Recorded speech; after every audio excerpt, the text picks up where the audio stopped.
Assalamualaikum warahmatullahi wabarakatuh. Sebuah inovasi akan melahirkan hasil yang membanggakan.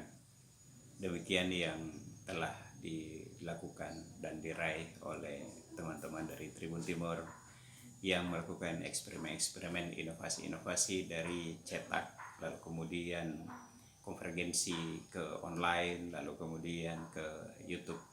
Maka sekarang dalam hitungan hanya 4 tahun, Tribun Timur melalui channel YouTube-nya telah meraih sampai 1 juta subscriber yang akhirnya menjadikan Tribun Timur hari ini memperoleh sebuah penghargaan yang membanggakan, yaitu mendapatkan penghargaan Gold Play Utuh.